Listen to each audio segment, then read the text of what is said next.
let's start our annual function, Legacy the Cultural Tapestry. Good evening, everyone. Esteemed guests, honorable trustee members, respected principal, teachers, parents, and my dear friends, a very warm welcome to the most anticipated event of our school calendar, our annual day celebration, Legacy the Cultural Tapestry. I am Kevin. And I am Riyansh. We are honored to be your host for this cultural extravaganza. As per our rich tradition, we believe that every new beginning must be blessed by remover of obstacles, Lord Ganesha. That's right, Kevin. He is the God of wisdom, knowledge, and new beginnings. Invoking his blessings can ensure the smooth and successful completion of any endeavor.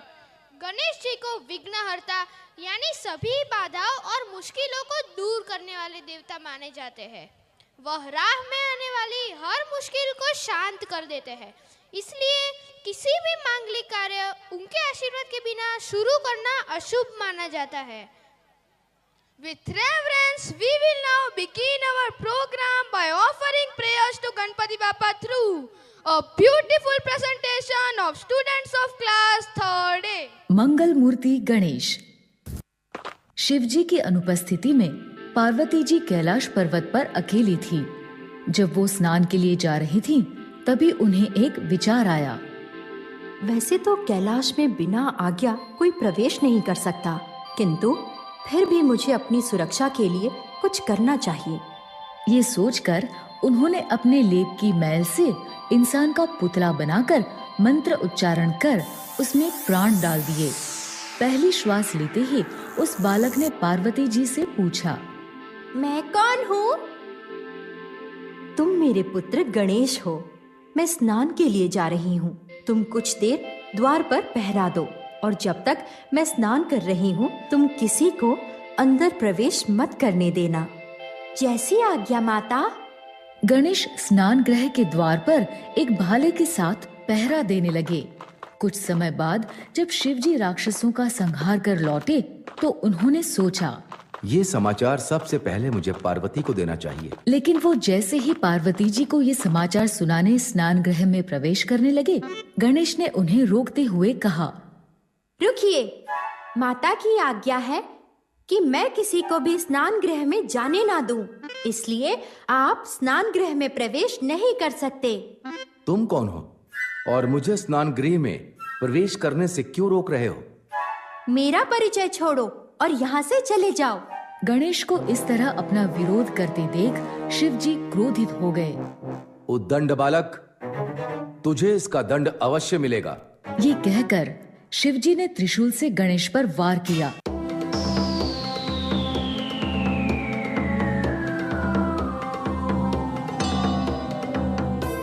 त्रिशूल के वार से गणेश का सिर धड़ से अलग हो गया और आकाश मार्ग से होता हुआ मंगल लोक में जा गिरा। गणेश की विलाप भरी आवाज सुनकर पार्वती जी स्नान गृह से बाहर आईं। जब उन्होंने गणेश का मृत धड़ जमीन पर पड़ा देखा तो वो बहुत दुखी हुई और रोते रोते बोली, पुत्र गणेश, हे देव, ये आपने उचित नहीं किया। आप जल्दी से मेरे पुत्र को जीवित कीजिए। क्रोध में आपसे बहुत अनुचित कार्य हो गया है महादेव, इसलिए आपको गणेश को जीवित करना ही होगा। अब तक शिवजी का क्रोध भी शांत हो चुका था। वो पार्वती जी से बोले, हे देवी, गणेश का सिर मेरे त्रिशूल के वार से मंगल लोक में जा गिरा है और वैसे भी मेरे वार से कटा सिर वापस नहीं जोड़ा जा सकता, इसलिए क्षमा करना देवी, लेकिन गणेश को जीवित करना असंभव है। ये सुनते ही पार्वती जी क्रोधित हो गईं। हे देव, यदि आपने मेरे पुत्र को जीवित नहीं किया तो मैं सारे संसार को अपनी क्रोध की अग्नि में भस्म कर दूंगी। इस पर ब्रह्मा जी कुछ देर सोचकर बोले, महादेव, बालक गणेश को जीवित किया जा सकता है। किसी ऐसे बालक का सिर जिसे आपके त्रिशूल से ना काटा गया हो, बालक गणेश के धड़ से जोड़ा जा सकता है। इसलिए महादेव, आप अपने गणों को आदेश दीजिए कि वो उत्तर दिशा से किसी ऐसे बालक का सिर लेकर आएं जिसका चेहरा उत्तर दिशा में हो और जिसकी मां उसकी तरह पीट करके सो रही हो। शिव जी समेत सभी देवों को ब्रह्मा जी की ये बात सही लगी। शिव जी ने अपने गणों को आदेश दिया। आदेश पाकर सभी गण उत्तर दिशा की ओर चल दिए। बहुत दूर जाने पर ब्रह्मा जी के कहे अनुसार उन्हें हाथी का बच्चा दिखाई दिया। इस हाथी के बच्चे का मुख उत्तर दिशा की ओर है और इसकी माँ भी इसकी तरफ पीट करके सो रही है। गण उस हाथी के बच्चे का सिर लेकर कैलाश पर्वत लौट आए। शिव जी ने हाथी के बच्चे का सिर गणेश के धड़ से जोड़ दिया और गणेश पुनः जीवित हो गए। पार्वती जी गणेश को जीवित देखकर प्रसन्न थी, लेकिन अपने पुत्र के सिर पर हाथी का सिर देखकर थोड़ी निराश भी थी। आपने मेरे पुत्र को एक हाथी का मस्तक क्यों लगाया? अब सारा संसार मेरे पुत्र का उपहास करेगा। इस पर शिव जी ने गणेश को वरदान देते हुए कहा, आज से कुछ भी शुभ कार्य आरंभ होने से पहले गणेश की पूजा की जाएगी और गणेश को मंगल मूर्ति के नाम से जाना जाएगा। ये सुनकर पार्वती जी बहुत प्रसन्न हुई। उन्होंने बालक गणेश को गले से लगा लिया। शिव जी ने भी गणेश को गले से लगा लिया। इस तरह गणेश का जन्म हुआ और उनका नाम मंगल मूर्ति पड़ गया।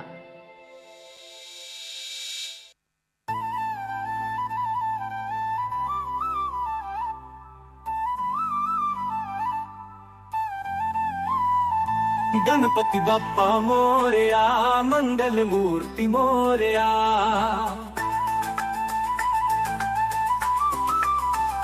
गणपति बप्पा मोरया, मंगल मूर्ति मोरया। तेरे नाम की महिमा है, गूंजे हर दिशा में जयकारा। शिव जी का डमरू गूंजे, नंदन पार्वती के नाचे। जय गणेश भक्तों संग आनंद बांटे।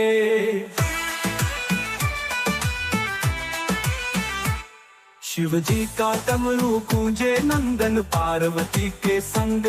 कैलाश की ऊंचाई पर बसा गणपति का रंग। गणपति बप्पा मोरया, मंगल मूर्ति Morya.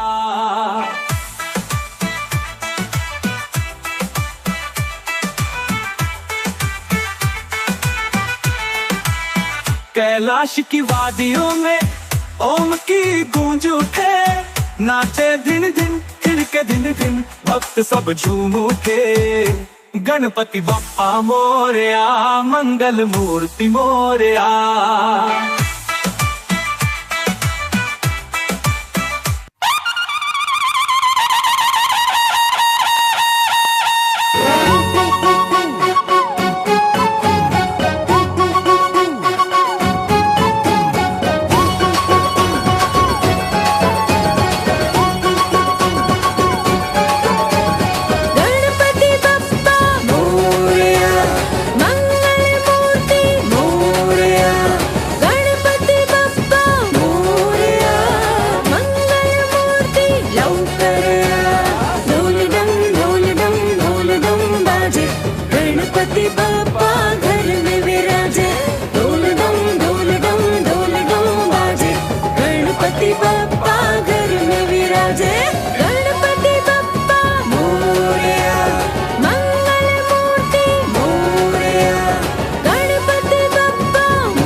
And melodious performance. Well done, friends. एक बार फिर से हो जाए गणपति बप्पा मोरया।